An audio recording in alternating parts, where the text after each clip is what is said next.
Hay una imagen en la portada del texto que vamos a desarmar hoy que, te digo, funciona como una trompada visual al cerebro. Sí, es fuertísima. Es una mezcla de elementos que a primera vista resulta completamente esquizofrénica.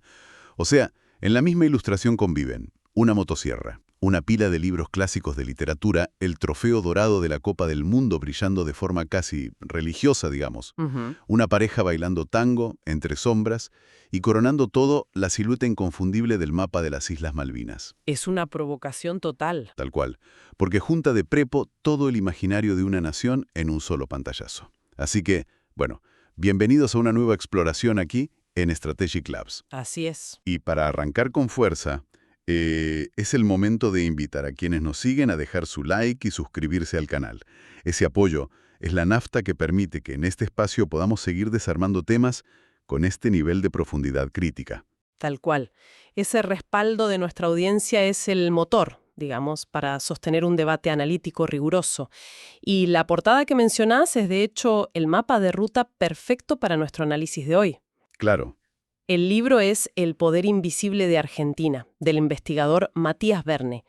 Y la misión de este programa es tratar de entender una de las anomalías geopolíticas más raras del planeta. a ver, contanos un poco por qué anomalía. Y porque analiza cómo hace un país que es mundialmente conocido por tener una macroeconomía incendiada, por atravesar crisis financieras cíclicas y una turbulencia institucional constante, para ejercer una influencia cultural y emocional absolutamente desproporcionada en la imaginación del mundo. Es tremendo. Es que es una huella global que no tiene ningún tipo de correlato con su peso económico, su capacidad militar, para nada. Es una locura cuando uno lo pone en perspectiva.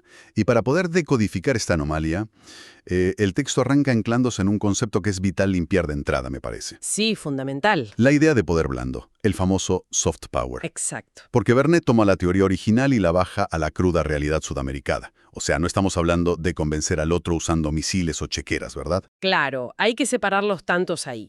Joseph Nye, que fue quien acuñó el término, lo diferencia claramente del poder duro. Que sería la fuerza bruta, digamos. Exactamente. El uso de la fuerza armada o las sanciones económicas para torcer voluntades. Y tampoco es propaganda, ¿eh? Ojo con eso. Ujú. Que siempre tiene como esa pátina de manipulación estatal, ¿no? Totalmente. O de distorsión de la verdad. El poder blando es pura y exclusivamente la capacidad de cooptar por medio de la atracción. Funciona a través de la cultura, los valores políticos, la legitimidad de ciertas instituciones. Es lograr que el otro quiera lo que uno quiere, pero por seducción. Tal cual. El mecanismo es la empatía.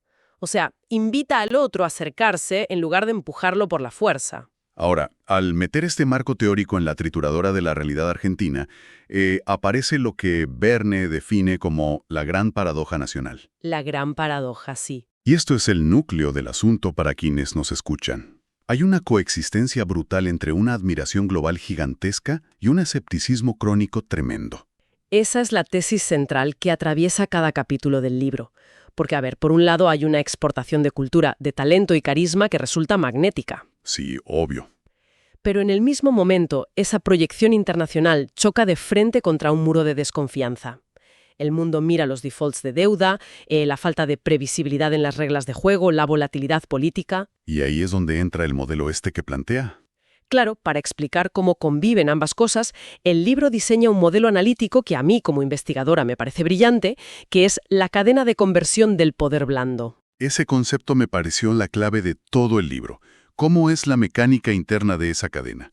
Porque, a ver, no es que exportar un buen libro automáticamente se traduce en un acuerdo comercial, digamos. Exactamente. La mecánica es fundamental acá. El modelo plantea que el capital cultural puro, o sea, tener escritores de renombre, ganar mundiales de fútbol, exportar tango o tener un papa argentino, Sí, todo eso es apenas el primer eslabón. Es la chispa que genera la atracción inicial. claro, el gancho. Pero para que ese capital se convierta verdaderamente en beneficios geopolíticos reales, como inversiones extranjeras directas, alianzas diplomáticas que se sostengan en el tiempo o asociaciones estratégicas, se requiere un traductor. Un puente, digamos. Un puente, exacto. Y ese traductor es la legitimidad institucional y la previsibilidad. Si la cadena se rompe a la mitad, porque el Estado cambia las reglas del juego cada 4 años o hay crisis de gobernanza, ese encanto inicial no cruza el puente. Se queda aislado. Se queda como un espectáculo de entretenimiento. El mundo aplaude el show, pero no pone el dinero ni asume compromisos a largo plazo. ¡Qué bárbaro! Y al leer esa parte, la analogía que surge de forma natural es la de ese amigo brillante y súper carismático que todos tenemos, ¿viste? Uy, sí, el alma de la fiesta. Totalmente. Tiene anécdotas increíbles, te cocina un asado espectacular y todo el mundo lo quiere invitar a cenar siempre. Siempre. Pero si a la mañana siguiente ese mismo amigo te pide plata prestada para abrir una pyme, nadie le suelta un peso. Nadie, ni loco. Él es que nunca paga a tiempo. Entonces, al observar esta dinámica a escala estatal, a mí como lector me hace ruido una cosa. A ver. ¿No corremos el riesgo de que todo este inmenso carisma cultural se utilice básicamente como una cortina de humo monumental para tapar las fallas estructurales del Estado? Es un cuestionamiento súper válido. De hecho, el libro advierte sobre la tentación constante de la dirigencia política de usar los triunfos culturales o deportivos como un bálsamo. Como una anestesia. Tal cual, como anestesia frente al fracaso de las políticas públicas. Pero, y acá la investigación de Vernet da un giro muy interesante, también demuestra que no todo es humo. Ah, bien. A pesar del caos macroeconómico, existen engranajes institucionales en el país que han funcionado como fábricas de cocción lenta pero segurísima de este poder blando. O sea, no todo es un meme pasajero. ¿Y cuál sería ese motor? El motor histórico, el más silencioso pero profundo de todos, es el sistema de educación pública universitaria. Y ahí entramos en un terreno que tiene una densidad histórica tremenda. El libro se detiene muchísimo en el ecosistema universitario público con la UBA a la cabeza, fundada en 1821. Sí. Y pone un énfasis súper especial en la Reforma Universitaria de Córdoba de 1918. Y uno, al analizar esto, podría preguntarse, a ver, ¿qué tiene que ver un movimiento estudiantil de hace más de un siglo con la geopolítica moderna? Y tiene todo que ver, porque es el ejemplo más puro de exportación de poder blando mucho antes de que la academia siquiera inventara el término. Claro. La que pasó en Córdoba en 1918 no fue una simple huelga, digamos. Fue la creación de un paquete de valores. El cogobierno estudiantil, la autonomía universitaria frente al poder político, la libertad de cátedra. Todo eso armó un modelo, ¿no? Exacto. Conformaron un modelo que rápidamente fue importado por movimientos sociales en Perú, en México, en Cuba. Generó una alineación intelectual continental. Tremendo impacto. Y esa onda expansiva cimentó la reputación del país como una vanguardia progresista y de pensamiento crítico. Además, esa tradición inauguró una política de Estado que sigue viva hoy, que es mantener las puertas abiertas a estudiantes internacionales. Claro, la creación de lo que el autor llama corredores blandos de diplomacia. Esa es la mecánica. Pensemos en cómo funciona esto en la práctica. Un estudiante de medicina o de ingeniería de Colombia, de Ecuador o incluso de países de África llega a Buenos Aires. Sí. No solo absorbe conocimiento técnico, absorbe una forma de vivir, el debate en los pasillos, la cultura de los cafés. Cuando esa persona vuelve a su país de origen, lo hace transformada.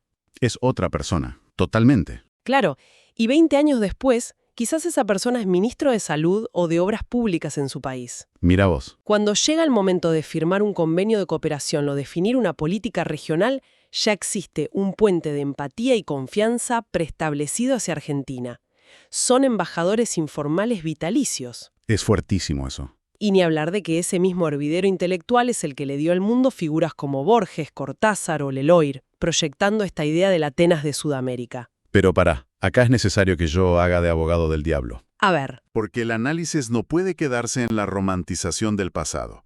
Cuando uno cruza esta narrativa de excelencia académica con la cruda realidad material de hoy, hay algo que cruje, que hace ruido. Sí, obvio. Estamos hablando de un sistema que enfrenta recortes presupuestarios drásticos, paros docentes, una inflación que pulveriza los salarios de los investigadores y una infraestructura que muchísimas veces no da abasto. Es innegable eso. Entonces, la pregunta inevitable al ver los datos duros es, ¿hasta qué punto puede sobrevivir este imán intelectual?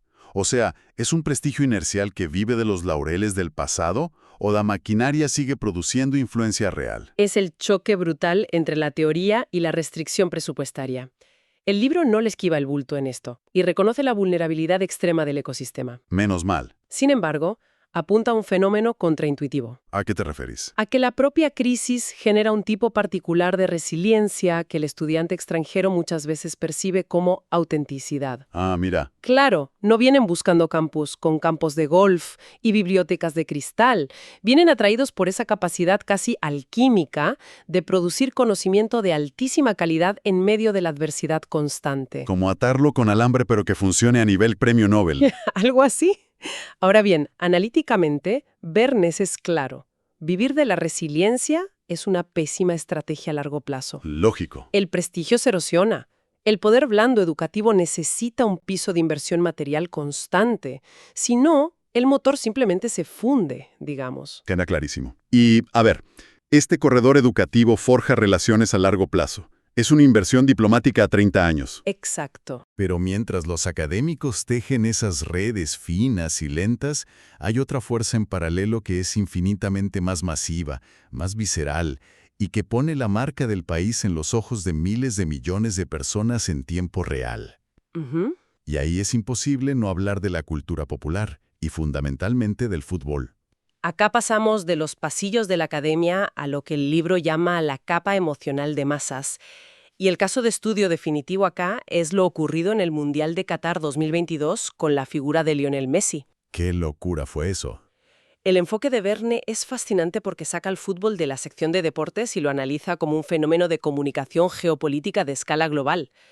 Lo que se transmitió durante ese torneo no fue solo destreza física, fue una narrativa potentísima. Una narrativa de resiliencia pura, digamos, el tipo que es un genio, que recibe golpes, que fracasa repetidas veces frente a su objetivo, pero que se levanta y finalmente triunfa frente a la adversidad. Exactamente. ¿Y esa es una historia universal? Claro, Por eso, millones de personas, desde las calles de Dhaka, en Bangladesh, hasta rincones remotos de la India o de Europa, se apropiaron de la camiseta. sí, festejaban como si hubiera nacido en el obelisco. Tal cual. Se alinearon emocionalmente con la identidad de un país que queda en el otro extremo del mundo porque encontraron en esa narrativa un reflejo de sus propias luchas. El fútbol funcionó como un lenguaje unificador que barrió con cualquier frontera idiomática o política. Pero el fútbol es solo la punta de lanza, ¿eh? El texto conecta maravillosamente la pelota con otras exportaciones identitarias. Aparece el tango, Sí. que sigue vendiendo esa melancolía porteña, sofisticada en ciudades como Tokio o París. Aparece el rock nacional, que durante décadas sirvió como la banda sonora de la resistencia juvenil en casi toda Latinoamérica. Totalmente. Y se mete de lleno con dos rituales hipercotidianos, que son el asado y el mate. Y el análisis que hace de esos rituales es muy agudo, te digo. No los trata como meros ítems de turismo gastronómico. Los disecciona como vehículos de convivialidad. A ver, explícanos un poco eso de la convivialidad. O sea, la mecánica detrás de un mate circulando en una ronda, o las horas y horas invertidas alrededor del fuego en un asado, comunican un código de valores. Ujú, no es solo comer. Exacto, transmiten hospitalidad, un tejido social horizontal y sobre todo una forma de construir confianza.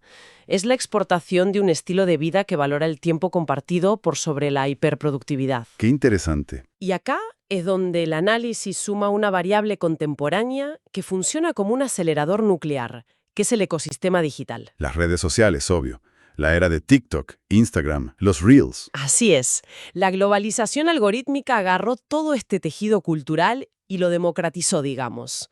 Hoy, un turista extranjero que se graba probando su primer mate en una plaza de Buenos Aires Sí, lleno de esos videos. o registrando el temblor de las tribunas en un clásico de fútbol, esa persona se convierte en un vector instantáneo de poder blando.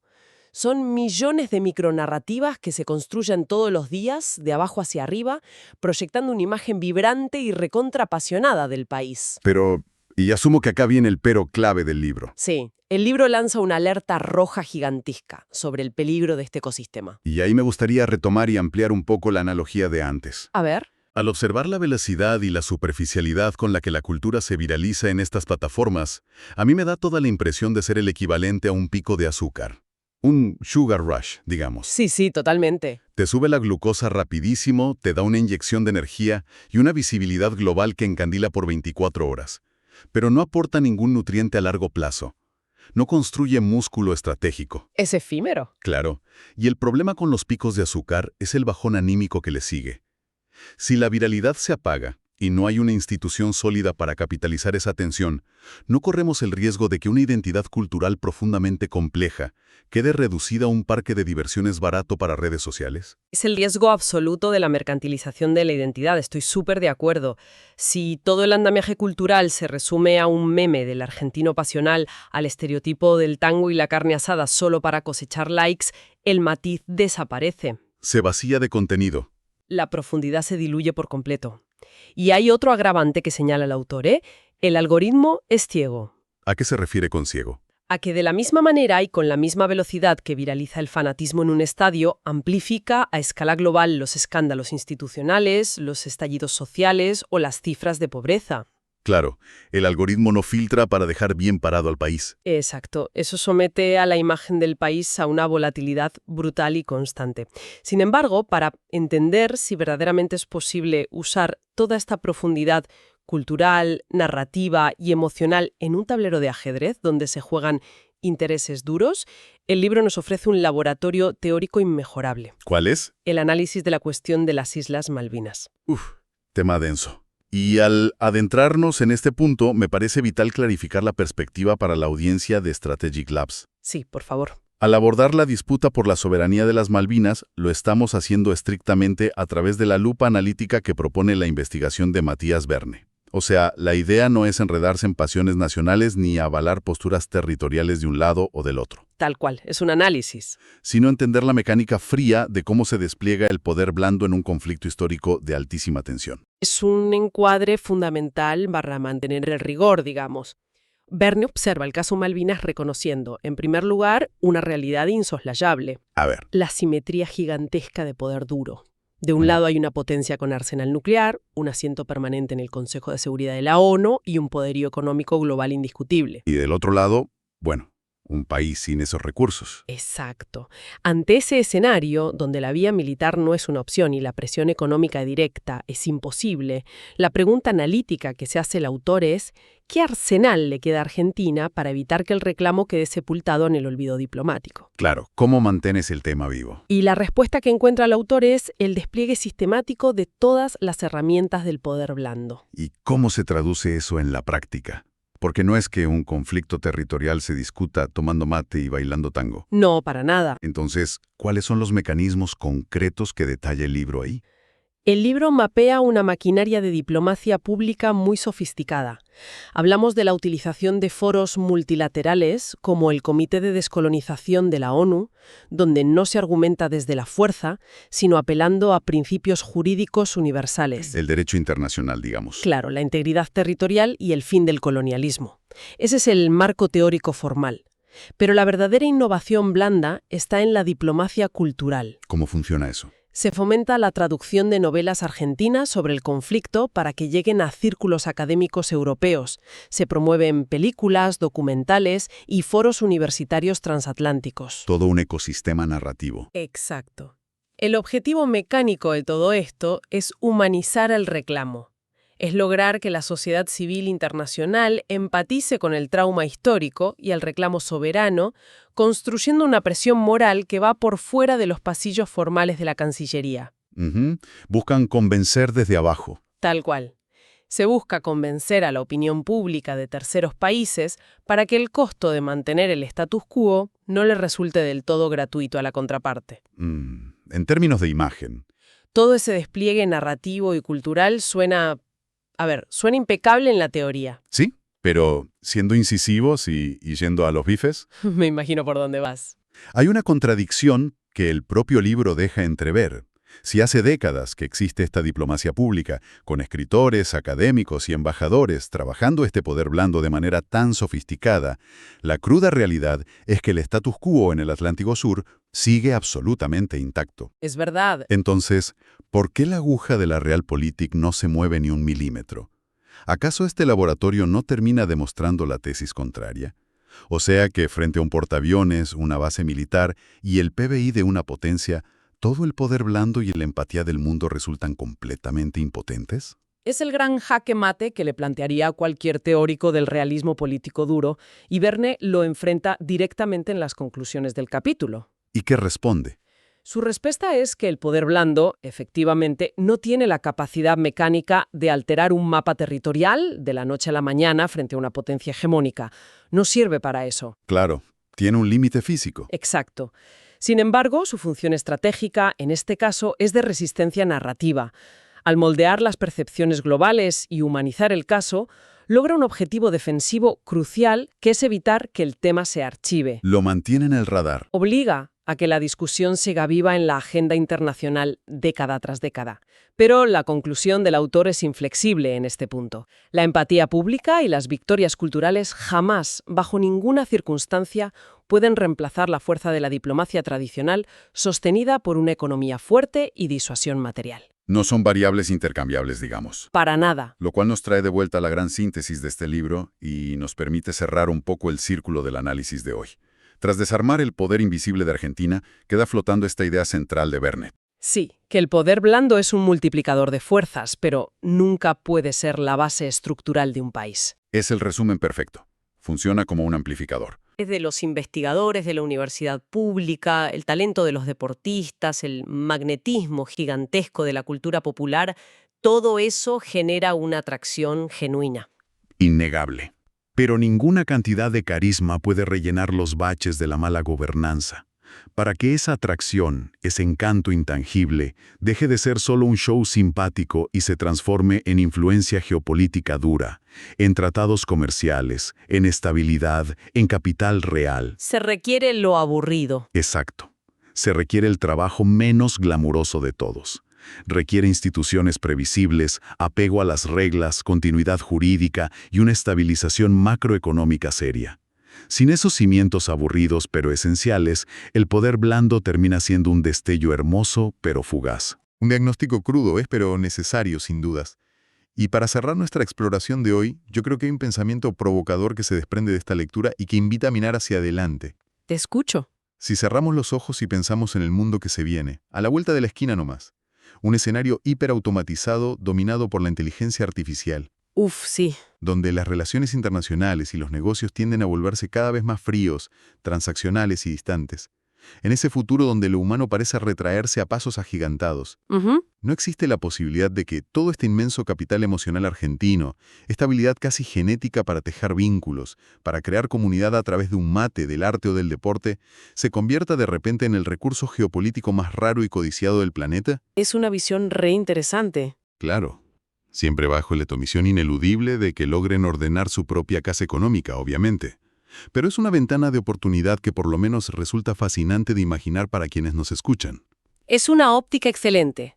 Plantear el factor humano y la capacidad de generar empatía como el commodity estratégico del siglo XXI. Sin dudas, una tesis que deja muchísimo para pensar a nuestra audiencia. Ha sido un análisis verdaderamente profundo. Valoramos muchísimo la claridad para desarmar estos engranajes. Un placer, como siempre. Para quienes nos escuchan, el paso a seguir es claro. Busquen y compren El poder invisible de Argentina de Matías Verne. Ir directamente a la fuente original les va a revelar capas de complejidad y datos que enriquecen muchísimo más este debate. Totalmente recomendado. Acompañarnos y hasta nuestro próximo